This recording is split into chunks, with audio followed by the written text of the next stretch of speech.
नमस्कार दोस्तों, आज की कहानी एक भावनात्मक कहानी है।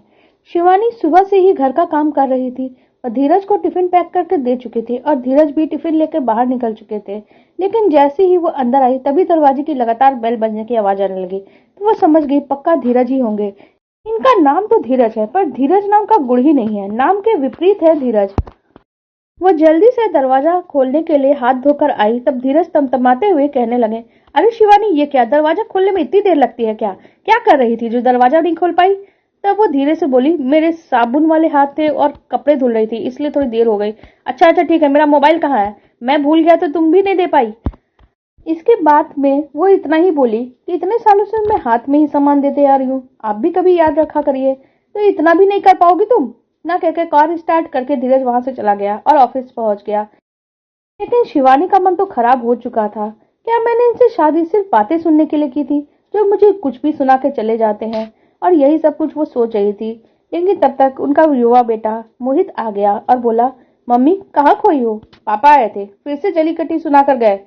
आप कुछ बोलती क्यों नहीं? मम्मी मैं बचपन से देख रहा हूँ, आपको पापा से मिला ही क्या है? पहले भी आपने पापा के ताने मार सहन करी और अब नहीं मम्मी, बस अब मैं बड़ा हो गया हूँ, मुझ में भी समझ आ गई है और कमाने भी लगा हूँ। जब छोटा था तब कमजोर था। हाँ बेटा, मैं सब समझती हूँ, मुझे भी पता है तुम बच्चों के कारण तुम सब कुछ सहन करके गई। फिर बेटा मोहित बोला, अब पापा को आप भी बोल दो, बस अब और नहीं, बहुत हो गया। मोहित जो बचपन से ही पापा को मम्मी पे चिल्लाते हुए देखते हुए आया था, वो सोचता था मम्मी कभी पापा को पलट के जवाब क्यों नहीं देती हैं। वो दे तो सकती थी पर वो नहीं देती थी। और मोहित को भी ये बात समझ में आने लगी थी कि मम्मी मेरा चेहरा देख के ही कुछ नहीं बोलती हैं ताकि वो मुझे काबिल पढ़ा लिखा साहब बना सके। लेकिन बेकार में वो बहसबाजी नहीं करना चाहती। फिर शाम हुई और धीरज पैर पटकते हुए अंदर आया।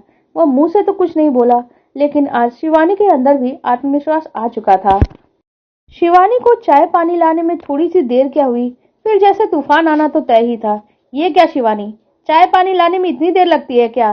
तो वो बोली, देखो तुम मुझे बिना बात पे चिल्लाना बंद करो। अब मैं तुम पे निर्भर नहीं हूँ। वो बच्चों का भविष्य देख के मैं चुप रहती थी, लेकिन अब नहीं सुनूंगी।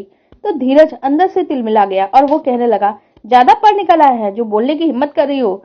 जैसे ही वो हाथ उठाने के लिए हाथ आगे करता है तभी मोहित आता है और चिल्ला के बोलता है, पापा आखिर कब तक आप इस तरह का बर्ताव मम्मी के साथ करते रहोगे? मम्मी कोई गुलाम या कठपुतली नहीं है जो चाबी भरी और वो आपके हिसाब से चलने लगेगी। आप सोचो आप मनमानी हमेशा करते रहेंगे, ऐसा अब नहीं होगा।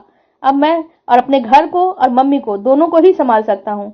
देखता हूँ तुम लोग कर क्या सकते हो। धीरज बोले जा रहा था, पापा बहुत हुई आपकी मनमानी, अब ऐसा नहीं चलेगा। अब बिना बात के चिल्लाते रहते हैं और मम्मी सुनती रहती हैं। क्या कहा तुमने? बहुत बोलने लगे हो।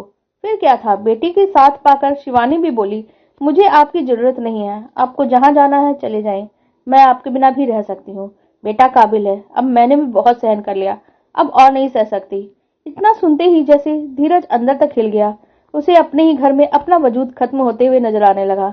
आज उसे एहसास हो रहा था कि शिवानी पर उसने बहुत ज्यादा ज्यादतियां की हैं और न केवल शिवानी ने उसे सहन किया है, बल्कि उसका बेटा मोहित भी इस चीजों को महसूस करता हुआ आया है। इसी कारण आज मोहित इतना कुछ बोल रहा था। पर शिवानी को आज अंदर से खुशी हुई और वो धीरज के सामने खुलकर अपनी बात कह पाई। देर से ही सही, पर धीरज को ये समझ में आया कि बिना बात के चिल्लाने और रौब दिखाने से कुछ हासिल नहीं होता है, बल्कि घर में सम्मान भी खत्म हो जाता है। आज जो अपनी बीवी और बेटे को उसने देखा, उसके शांत मन से फिर से शिवानी और मोहित से दोनों से उसने माफी मांगी और कहने लगा, मैंने तुम लोगों के साथ इतना बुरा बर्ताव किया, इसके लिए मुझे माफ कर दो। इतने समय तक तुम अपने लिए क्यों नहीं बोली? तुम सहती रही, इसीलिए मैं तुम पर हावी होता रहा। लेकिन अब ऐसा नहीं होगा, मुझे अपने किए पे पछतावा हो रहा है, मुझे माफ कर दो। इस तरह से शिवानी और मोहित और उसके पति धीरज साथ में खुशी खुशी रहने लगे। दोस्तों, खुद के लिए ना बोलना कोई समस्या का समाधान नहीं होता। हम सामने वाले को अपने ऊपर हावी होने देते हैं और अन्याय सहन करते रहते हैं। इसलिए आत्मसम्मान और स्वाभिमान की रक्षा करने के लिए खुद खुलकर भी बोलना चाहिए, ताकि जो आपको दुख मिल रहा है वो केवल हताशा और दुख के दर्द को आप ही दूर कर सकते हैं जब आप स्वयं खुद के लिए बोलेंगे। स्वयं में खुश होने का जज्बा रखिए और सच बोलना सीखिए।